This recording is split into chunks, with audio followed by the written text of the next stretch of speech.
corset stitch, but it's in fact a variation of the square knot, the famous macrame knot. Now it begins very similar to what I've called the herringbone technique. So instead of having one set of working strands, we have three. Now for my lazy strand, for demonstration purposes, I've used two lengths of beading thread, and I'm using a beautiful shell pearl as my bead of choice. So to start, I've cut 3 lengths of beading of satin for this technique. For lengthwise, for the particular bracelet, for example, we're going to use round the wrist once, plus 6 inches on the top and 6 inches on the bottom, depending on the clasps that we're going to use afterwards. So for working strands, it's 3 times, twice around the wrist, so 6 lengths left and right. So how we begin, we take one of our strands, we thread it underneath the lazy, and we do a single square knot. So we do the left hand side first, and then we do the right, like so. And then we just place that out of the way, and we pick up our second piece of satin cord. Exactly the same procedure, so we do square knot starting with the left hand side, and then the right. And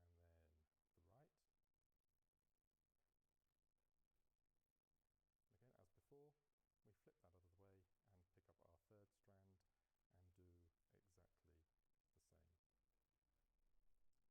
So we do a half square knot on the left hand side and a half square knot on the right hand side, like so. Okay, and then we bring all 3 knots together and we do another set of square knots, which will become our first herringbone. So to do this, we start with a top set of 2 threads, we bring them down over the second 2, and we tie a square knot left and right.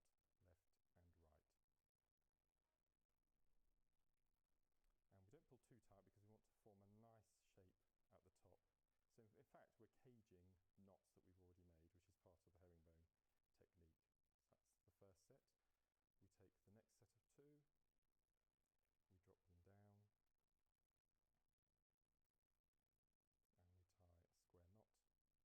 So again, left and right. So left, not pulling too tight to keep that shape, and the right. And then last set of 2. So that has become now our first set of 3, in effect, herringbone weave. And this is where the corset weave starts. So we bring up our first bead, we take the first set of 2 threads at the top.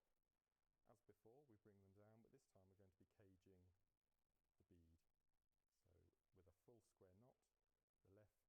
the right. And normally when you're doing the herringbone technique, you would then take the next set of 2 and then the third set of 2, but this time to get that formation of the corset, we've tied the first square knot, we bring up the next bead, next set of 2, next bead, next set of 2, and at the moment they look like little peas in a pod, because if you've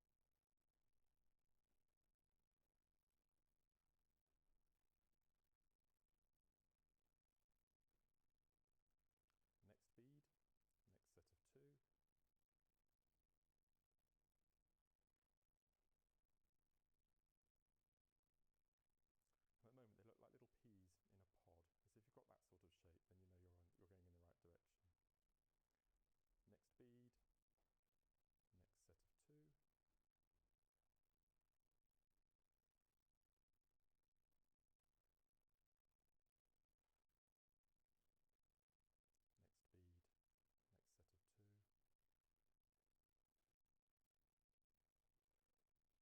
Next bead, next set of 2, next bead, next set of 2, next bead. And you just continue this until you get to the required length of your bracelet. This particular technique looks wonderful if you make a long necklace, particularly a lariat necklace. It looks absolutely stunning. So what we'll do now is we'll say that for demonstration purposes that we've come to the end of our necklace, and we need to replicate the set of 3